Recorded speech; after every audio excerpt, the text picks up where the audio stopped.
legitimate is the new interim PRASA board? Why is the fired PRASA chairperson Popo Molefe legally challenging the PRASA board dismissal? And how far is PRASA toward implementing the remedial action suggested by the public protector? How does dissolving the PRASA board impact service delivery? What time is it? It's question time.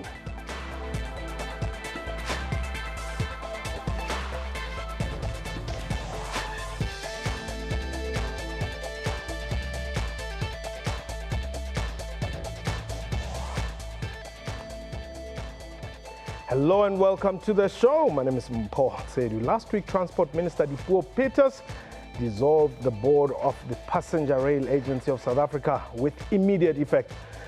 Peters, through a letter to Transport DG Mathabatha Mokonyana, cited a number of reasons for her decision, including issues raised by the Portfolio Committee on Transport.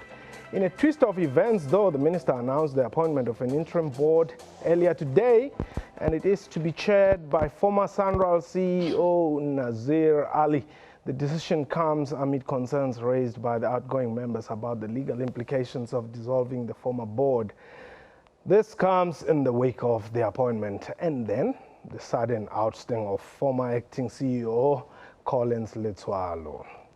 Reports emerged that Letsoalo had increased his salary by 350,000% without following due processes. We are live, and therefore you can call us and air your views. The numbers to dial 089-110-4210. Our Twitter handle at QuestionTime24, and we'll be looking at your messages there. My guest today is Popo Molefe. He's the former chairperson at PRASA. But before we get into the discussion, let's have a look at what the Minister of Transport had to say earlier today. The first was the 2014-15 report by the AG, which highlighted serious governance breaches, particularly in the supply chain management area, with findings of irregular, fruitless, and wasteful expenditure. The second was the report by the public protector into allegations of maladministration at PRASA, titled, and I quote, "Derailed," close quote. The board has got nothing to protect Letsoalo or to stop the investigation. And I want to say to all of you that if it was a matter of protecting Letsoalo, I would have said Letsoalo must remain and the board must go. Dipuo Peters announcing the new interim PRASA board and the reasons for the appointing of, or the reason for appointing the new one. Dada Molefe, welcome to the show. It's indeed an honor having you here. Let me perhaps just give you opening remarks. How do you describe the current state of affairs at PRASA and what the minister has done today? Well, embarrassing, and probably one could say it's something akin to a comedy of errors. Because even when one listened to the press conference, it was riddled with contradictions. In many respects, but I suppose I can get into the details when you ask me questions. Okay. If it becomes necessary. So are you still challenging the appointment of the interim board, which was announced today? We are challenging it, and in fact, what we're going to do now, we're going to join the interim board to our application. It will be on the other side, obviously, as part of PRASA, as a respondent to our application. And we would do so in terms of a supplementary affidavit, which when I leave this interview, I'll go and sign. Now, Dada Molefe, tell me, why don't you want to go? Why don't you want to leave the PRASA board? No. Our term was ending in July anyway. We had no choice but to accept that in terms of the period of appointment, we were supposed to go at the end of that term. Of course, the minister, for the basis of continuity, she could have selected who stays on. We have no birthright to be directors, but at the same time, we would not allow the abrogation of the rule of law by executives who behave as if we do not live in a constitutional democracy. I think this thing has been going on for a while in various aspects of government.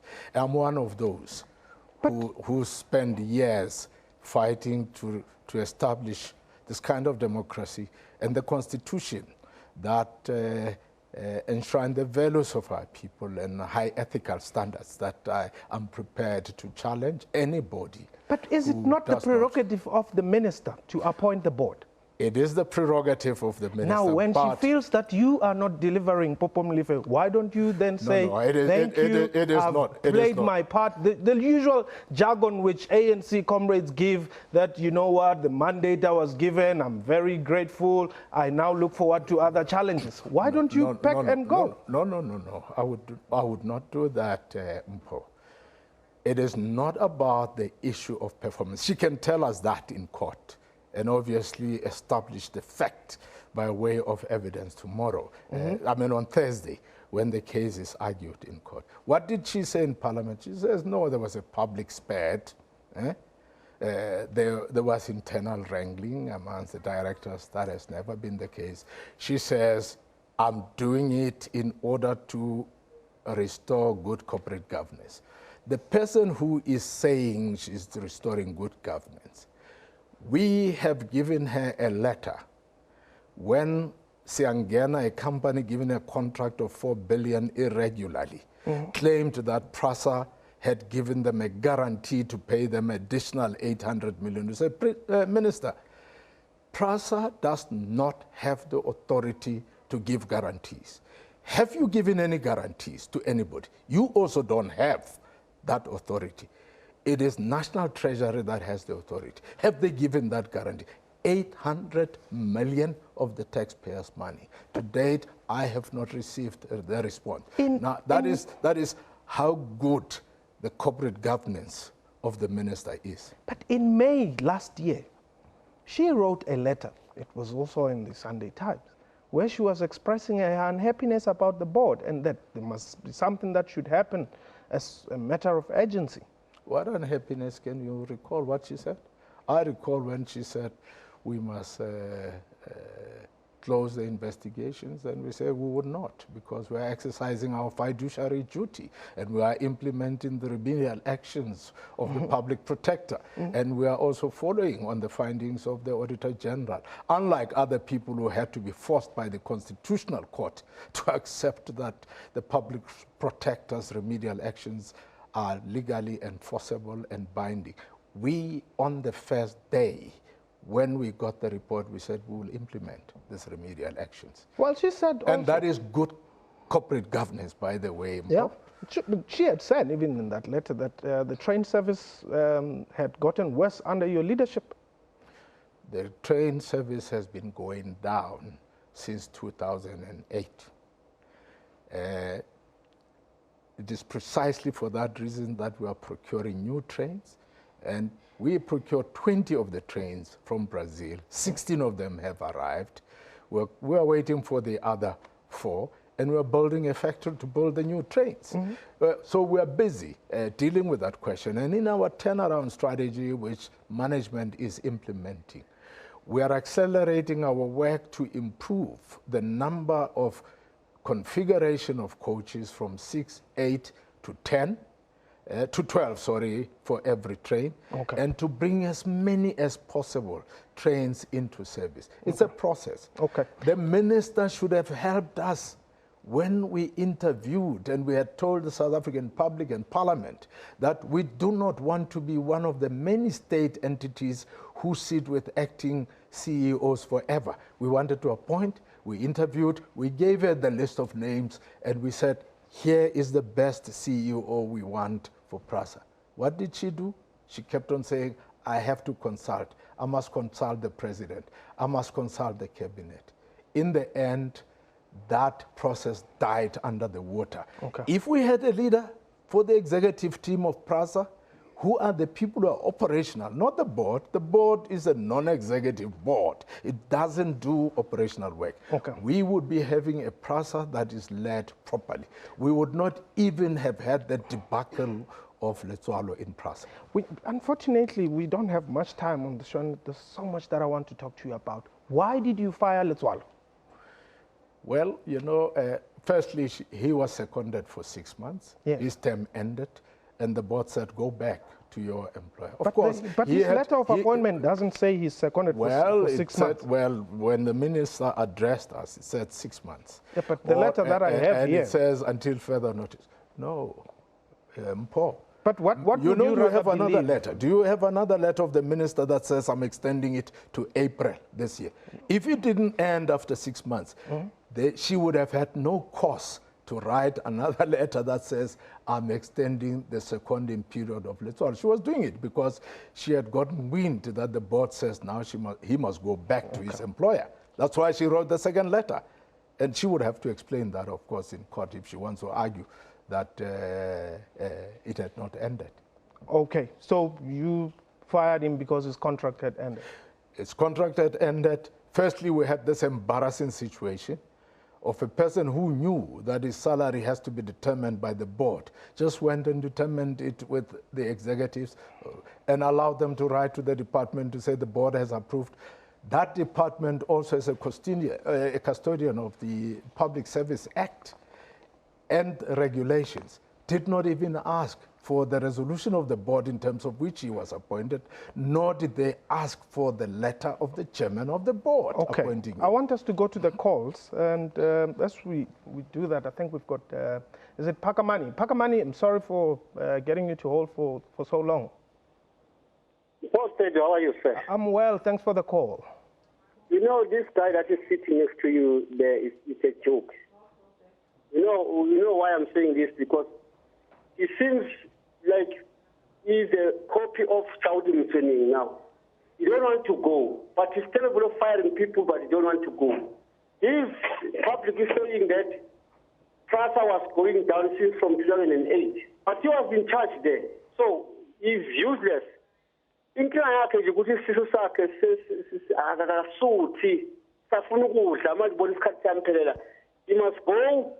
Some other leadership will come and take over. His time is finished. He is useless. He was wasting public's money, and there's nothing that he's there for. Thank you, Mpo. All right, Asbong Pakamani there while expressing his views, but I wanted to read to you point number 3 here, which deals with compensation and benefits from the appointment letter that was given to Collins Letsoalo, which says, during the term of service as acting group CEO, the PRASA will pay you at the annualized salary rate applicable to this position and in accordance with the applicable remuneration policy payable at such times as the company as the company's normal payroll being the date of the 27th. But I've also got here with me a document that says that annualized salary rate of the group CEO is 5.9 million rand. No, it is wrong. We are referring, we're saying it is applicable to the position to which you have been appointed. What is that position? The position to which he has been appointed is one of the acting group CEO. The relevant policy provision in respect of that position is that the board may raise the package that you have when you join PRASA by up to 10%. 12% in respect of higher grades. So when, therefore, his salary would have been increased, it would not have been by more than 12% of what he was earning in the Department of Transport. And he's a CFO, by the way, yes, in the Department of Transport. He should know better than most people. And he also knew that he had no resolution of the board that says he may be paid 5.9 million. That 5.9 million is what they took from the decision of the board that existed in 2013, when it gave Montana an extended contract and, of course, the subsequent increases on that contract. It then ended up at 5.9 million. And I want to say that, by the way, the investigations that we have conducted also have revealed that the letter that was used to convince the board of the time to increase the salary purporting to be matching the offer that Mr. Montana said was from a company called Gypsum Fertilizers, was a fake letter. We've investigated. That company did not even exist. They said it has offices in Bedfordview. It does not have those offices. So, in fact, it is fraud, by the way. But then it means that you yourselves as PRASA failed. I mean, if somebody gives you a fake letter... I was not on that board, by the way. I'm telling you of a board that was there in 2013. Mm-hmm. Okay, let's We were appointed in 2014, effective from the 1st of August. Okay, Muthe, you are in Pretoria. Welcome. Yes, Mpo, how are you this afternoon? I'm well, thanks for the call, Ntate. All right. Mpo, yes. I understand that in Molefe they've been trying to root out corruption in PRASA, but the problem that one will have is to have an investigation where we don't have a starting point and to the end, because we need to have a time frame in order to also budget for that. Because if that is not mentioned, that I will have a problem with, because if it just continues, then we don't know when the investigation is going to end. Where are we going to get the money? The second point is, of course, with the issue of Letsoalo, had it not been by the Sunday paper to indicate that Letsoalo was earning 350 more than is supposed to increase, when were they going to take action? Because immediately after that was revealed by the Sunday paper, the following, during the day, in the afternoon, then they fired Letsoalo. It shows that there was problems in PRASA and the board was not acting. They only waited for the newspapers to reveal, then take action. Then as a public, how do we then expect service to be provided if they know that there are problems that are existing and Letsoalo is reporting to the minister, is not reporting to them, and they continue keeping Letsoalo? Because the public needs service. That's what we need. They continue to keep Letsoalo, knowing very well that Letsoalo was reporting to the minister, not to the board. That is a problem. All right, thank you very much. Your quick response to that? The quick response is that the board took a decision before the Sunday Times article came out. The delay in dealing with the Letsoalo matter arose out of the fact that I was not prepared as the chairman of the board to rely on exchanges of email between him and the executive team. I wanted the board committee on remuneration to meet and come to the board with the recommendations, which they did on the 24th of February, which was 2 days before the Sunday Times article came out. I was with Letsoalo in London. I was called by the Mail and Guardian. They said that they had heard that he was paying himself a lot of money. I said, give me facts, because I can't be part of a fishing expedition. When you have the evidence, you can come back to me. Okay. I told Letsoalo, this is what the media are saying. Never did he tell me that they might be raising this question because he's earning more than the 12% permissible in terms of our policy. He just kept quiet as if things were normal. Let's go to Lusigisigi. Welcome to the show. Hello, sir. Is it Guguletu? Yes, sir. Guguletu from Lusigisi. Yes, welcome, Gug. Sorry, Wempo. I want to go back to the first speaker. To say to someone older than like Popo Molefe to say his stomach is not yet full, I guess boss, on the national television, someone can say that to the old man that he fought for this South Africa that it is today. So I respect people like Popo Molefe, and he stood very firm when the CEO of PRASA made this huge increment. Now then, they are crucified because they stood up and said something about the PRASA, about the COO. Now then, the CEO is supported by the minister. Now then, they must dissolve the board, and they say it is not active. No, say it's uncalled for and out of order. Thank you, Googs. Thank you very much. Thank you. We've got the issue of SABC. Thank you, Gugulet.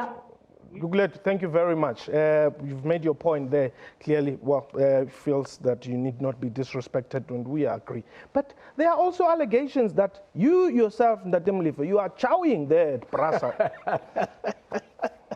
What a joke. Huh? Well, you know, I always would welcome evidence to be adduced, and it must be reported to the police. Okay. Yeah. The 680,000 rand, did you have to pay any 680,000 rand back to PRASA?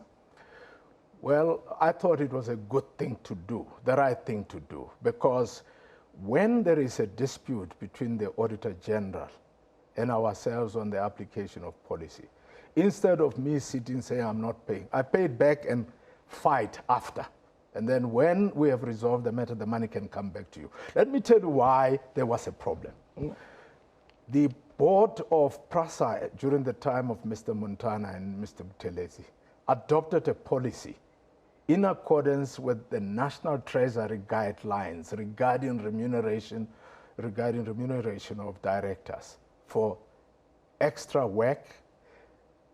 But in terms of the shareholder compact and the delegation of authority, the minister was supposed to have signed that policy. She did not sign. And the dispute, therefore, of the Auditor General is not that directors did not do their work, that they did not deserve to be paid. Is that technicality that the minister did not sign. Now, where is good corporate governance of the minister if she could stay for so long not signing that policy? Now, the 127 million for Werksmans, it is said it wasn't, it didn't come through the normal PFMA procedures. That is a lie. There are National Treasury guidelines that relate to confinement of appointment of service providers. Yes. The guidelines are very clear that when it comes to specialized skills, like forensic investigations, audit, lawyers, you would do that from a panel of these particular professionals that the company has. And when Werksmans were appointed, they were appointed from amongst a number of service providers who were in the panel of PRASA. They're not put on the panel by me. And the BLA was not very happy with you, saying, but how can Popo do this to us? Where are black lawyers? Why is he giving 127 million No, we are working with black lawyers. Vincent Maleka is one of the senior counsel working with us. Moerane is also the daughter of Advocate Moerane is working with us. And then Sandile July is working with us. Very quickly. We have a lot of black people working with us. Forefront Solutions? What is Forefront? Or the media organization that was helping us with PR work. It was also said to have been appointed dubiously. No, well, we want somebody to challenge us on factual ground on that. There was no dubious appointment at all. I think these people scraping the bottom of the barrel because they want to say, you must look like us. We messed up, look like us. They can't find I want you to look at that camera there and address the Minister of Transport, Dipuo Peters, because I don't think you will have any meeting anytime soon. Please just look at that camera and talk to Dipuo Peters. Go ahead. Let me tell you something.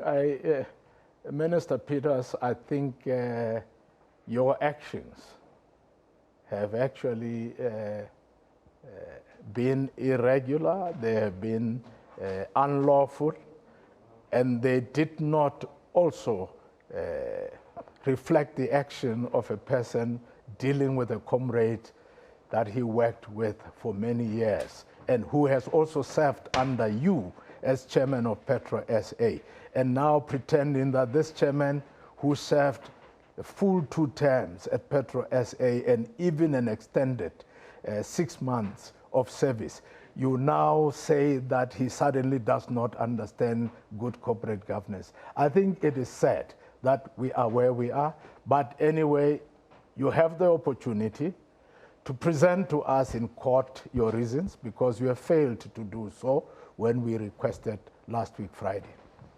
Popo Molefe, good having a veteran like you in studio. Thank you very much. Thank you. I'm impressed that I've finally had the opportunity to be with you. You're welcome. And that was question time for today. A big thank you to my guests and to you for watching the show. From me and the entire crew, Mathabatha,